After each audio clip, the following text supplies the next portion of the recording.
5 menit kami persilakan. Baik, terima kasih banyak Pak Yai. Bismillahirrahmanirrahim. Assalamualaikum warahmatullahi wabarakatuh. Alhamdulillahirabbil alamin. Allahumma shalli ala Muhammad wa ala ali Muhammad. Bapak Ibu sekalian, saya 10 menit aja karena ada acara di rumah, banyak tamu, ada 150 orang. Jadi kita mesti kabur habis ini. Ketika Abdurrahman bin Auf hijrah dari Mekah ke Madinah, ini ngelanjutin ceritanya kayak Khalil nih, ceritanya kayak Khalil, lanjutin dah.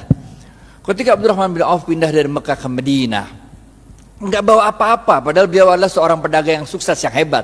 Tapi sampai Madinah nggak punya apa-apa karena cuma bawa badan sama baju yang di badan doang, bener gak? Oleh Rasulullah SAW, Abdurrahman bin Auf dipersaudarakan dengan seorang dari kaum Ansar, yaitu Sa'ad bin Rabi. Apa kata Sa'ad bin Rabi kepada Abdurrahman bin Auf? Sa'ad bin Rabi mengatakan, ya Abdurrahman, ini saya punya harta, kita bagi dua dah. Ini ada rumah, bagi dua, satu buat saya, satu buat ente. Ini ada kendaraan, bagi dua, semua bagi dua. Bahkan waktu itu Sa'ad bin Rabi mengatakan, saya punya istri 2. Pilih yang mana dah? Ente boleh buat ente 1, benar gak? Jadi tingkat imannya Sa'ad bin Rabi model begitu. Dan tingkat imannya Abdurrahman bin Auf bukan kayak kita. Kalau kita dibilang begitu, kita bilang apa tuh? Alhamdulillah wa syukurillah, ente emang baik banget Sa'ad, benar gak? Tapi Abdurrahman bin Auf begitu itu mengatakan, ada yang tahu jawabannya? Gocap kalau bisa nih, angkat tangan, gocap kalau bisa. Abdurrahman bin Auf mengatakan, terima kasih banyak ya Sa'ad, mudah-mudahan Allah memberkahi keluargamu, mudah-mudahan Allah memberkahi hartamu.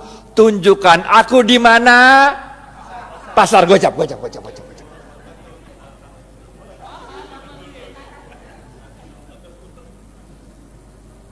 Tunjukkan aku di mana pasar, men. Bener gak? Harta mah insya Allah der, Allah yang ngatur rezeki, yang penting lu usaha. Bener gak? Yang penting usaha. Udah, tunjukin pasar sama Sa'ad, jalan berdua ada tuh. Ngelengkapin kisahnya Kiai Fikri Bareno juga nih. Jalan. Sa'ad nanya, si Abdurrahman bin Auf nanya sama Sa'ad, ini pasarnya siapa ini Ad katanya? Orang Yahudi katanya.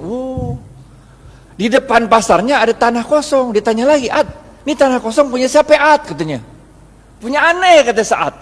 Udah Ad, kita jadiin pasar katanya. Bagaimana caranya? Udah tenang dah. Orang kalau jualan di pasarnya Yahudi itu suruh nyewa lapak. Lapak tuh sewa, bener gak? Sedangkan Abdurrahman bin Auf itu tanahnya Sa'ad bin Rabi dipatok-patok, dijadiin itu lapak-lapak, kan nyewa. Kaum muslimin silakan jualan aja di sini. Kalau untung bagi hasil.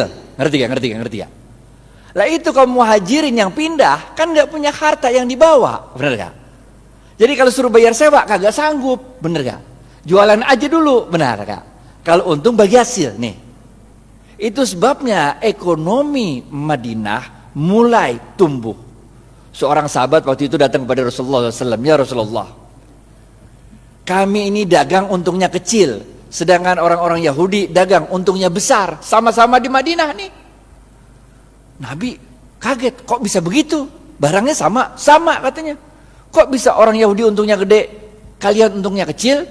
Para sahabat menjawab, kami kalau dagang ngikutin caramu berdagang ya Rasul. Rasul tambah kaget lagi lah. Bagaimana caranya? Kami kalau dagang jujur. Kalau orang mau beli 1 kilo, saya nggak ngurangin timbangan, tetap 1 kilo. Kalau mau beli 1 meter, tetap 1 meter, nggak ngurangin ukuran. Sedangkan orang Yahudi kalau dagang curang, ngurangin timbangan, ngurangin ukuran. Makanya labanya untungnya gede, sedangkan kami untungnya kecil.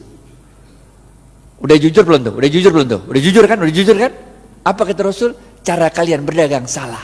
Maukah aku beritahu bagaimana cara berdagang yang benar? Rasulullah SAW mengatakan, kalau ada orang mau beli, ente jangan kurangin, ente lebihin.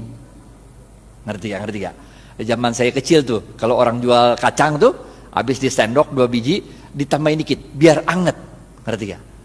Kalau jual duku tuh, habis ditimbang, tambahin dikit, biar anget. Bener gak? Jual daging, potong tuh, habis itu tambahin dikit, biar anget. Tahu gak? Apa yang kejadian? Orang-orang yang biasa belanja di pasar Madinah, orang Yahudi, sekarang pindah ke tempatnya orang Muslim. Karena pertama, orang ngomong dari mulut ke mulut. Kalau belanja di pasarnya orang Islam aja enak, 1 kilonya berat. Kalau tempat orang Yahudi 1 kilo. Enakan pasar orang Islam kalau 1 kilonya Banyak kalau tempat orang Yahudi 1 kilonya dikit. Ini rahasia yang pertama. Rahasia yang kedua, tiap kali dia jualan kan berarti dia sodakoh, ngelebihin, bener gak?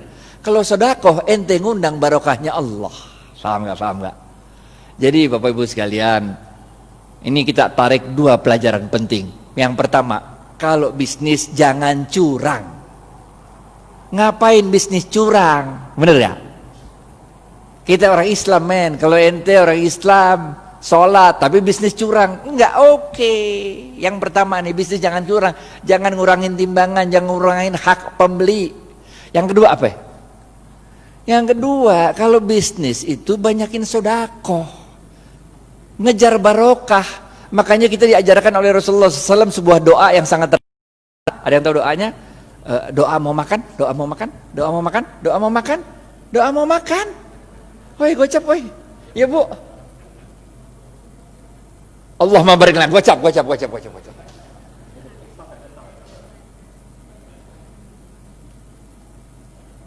kita diajarkan oleh Rasulullah SAW, Allahumma barik lana fima rozaqtana wa qina azabannar.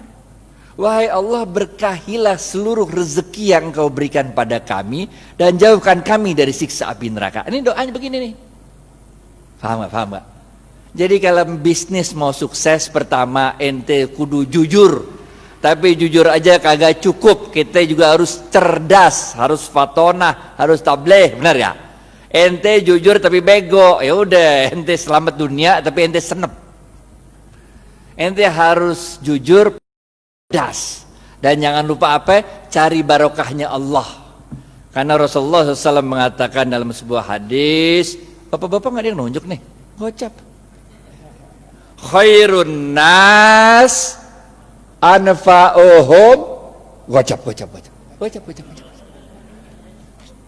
Ini dari Ustadz nih, halal atau ibah nih.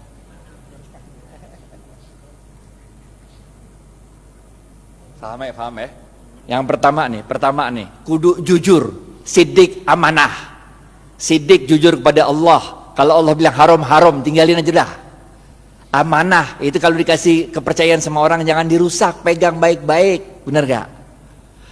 Selain jujur kita juga harus cerdas dalam membaca situasi, fatonah, cerdas dalam menyampaikan sesuatu, tabligh. Kagak cukup yang ini doa. Yang ketiga, benar gak? Jujur, cerdas. Yang ketiga, cari barokahnya Allah. Khairun nas anfa'uhum linnas. Sebaik-baik manusia adalah yang paling banyak memberi manfaat bagi manusia lain. Ngapain kaya sendirian, gak asik walaupun halal. Ngerti gak?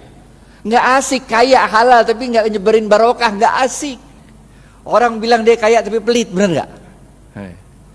Yang keempat, terakhir nih, habis nih. Oke, yang terakhir, keempat.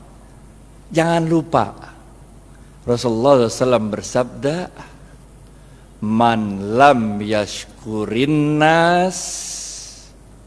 Susah ya? Pilihan berganda. A, man lam yashkurin nas lam yashkurillah. B, man lam A atau B? A.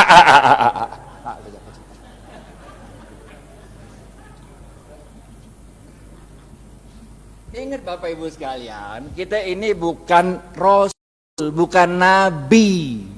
Kalau Rasul sama Nabi ada masalah, doa dikit, Allah kirim pertolongan pakai malaikat. Ya kan? Nabi Musa, depan laut, belakang Fir'aun. Masalah kan? Doa dikit, laut merah kebuka, jalan baik-baik dah. Bener gak? Fir'aun ngikut dari belakang, doa lagi dikit, ketutup laut merah, mati Fir'aun. Bener gak? Nabi Ibrahim dibakar hidup-hidup sama Namrud. Doa dikit, berasa dingin tuh api, bener gak? Nabi. Lah kita ini manusia, Pak. Coba aja ibu pulang ntar, coba bakar tangan kalau nggak gosong, bener gak?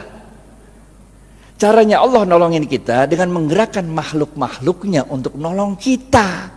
Itu sebabnya man lam yashkurin nas lam yashkurillah.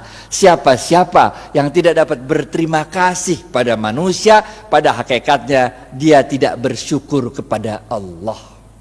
Nih nomor 4. Ente sukses bisnis, ente jangan merasa sukses itu karena diri ente. Tapi karena Allah menggerakkan makhluk-makhluknya supaya kita sukses. Emang bisa hidup sendirian? Emang saya bisa nyampe Al-Azhar kalau kagak ada supir yang nganterin kemari? Emang supirnya bisa nyampe sini kalau di rumahnya nggak ada istrinya yang nyetrikain pakaian? Emang mobil bisa jalan sendiri kalau nggak ada yang jual bensin? Bener gak? Man lam yashkurin nas lam yashkurillah. Kesimpulan, habis waktunya nih. Yang pertama, oke? Jangan lupa jujur. Jujur penting. Ada 2 jenis jujur. Kepada Allah namanya siddiq, kepada manusia namanya amanah. 2, cerdas. Ada 2 jenis cerdas. Yang pertama fatonah, faham memahami situasi. Yang kedua tabligh, pandai untuk meyakinkan orang lain.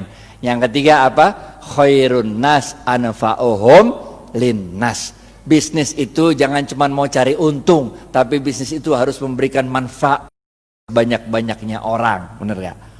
Yang keempat, jangan kita yang merasa bangga kesuksesan bisnis itu karena kita doang. Kita harus terima kasih sama orang-orang lain. Karena man lam yashkurin nas lam yashkurillah. Siapa-siapa yang tidak dapat berterima kasih pada manusia, pada hakikatnya dia tidak dapat bersyukur kepada Allah. Maka dalam tempo yang singkat, dominasi ekonomi Yahudi di kota Madinah dapat dipatahkan oleh kaum muslimin. Bagaimana dengan kita di Indonesia? Nanti kita serahkan ke Khalil Ridwan untuk yang membahas. Pokoknya nggak usah nunggu kita sempurna dah. Yang bisa jalanin gitu aja dah. Karena kaidah fikihnya berbunyi ma la yudraku kulluhu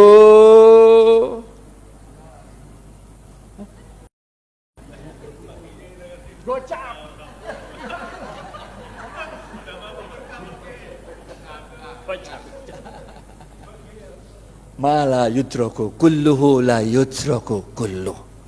Kalau engkau tidak dapat melakukan kebaikan itu 100%, jangan engkau tinggalkan kebaikan itu 100%. Jangan nunggu sempurna baru kita lakukan. Lakuin dulu, nggak usah nunggu tajwid, makhraj sama tahsinnya bener. Jangan nggak usah, sholat aja sholat, bener kan? Nggak usah nunggu kita sempurna baru kita jalan, nggak usah, jalanin aja dulu dah. Karena dalam sebuah hadis qudsi Allah mengatakan, amalkan apa yang engkau ketahui, niscaya akan aku beritahu apa yang tidak engkau ketahui. Jalanin aja, jalanin. Karena barokah fil harokah. Barokah itu adanya dalam harokah, dalam pergerakan. Jalanin aja, kayak Siti Hajar lari dari Safa ke Marwah, bener gak? Itu kan lucu, coba dari Safa Marwah lari-lari 7 kali bolak-balik, kagak ada air, bener gak? Yang nemuin air siapa? Ismail. Yang capek lari siapa? Hajar. Nggak penting men siapa yang nemuin air, bener gak? Yang penting inna sofa wal marwata min sa'airillah. Dicatat sama Allah usahanya Hajar itu, dicatat sebagai min sa'airillah, tanda-tanda kebesaran Allah. Nggak penting kalau kita usaha tuh bahwa kehebatan usaha kita itu dia dinikmati oleh kita, nggak penting. Bahkan ketika besok pun mau kiamat, kalau punya bibit lu tanam, ngerti ya?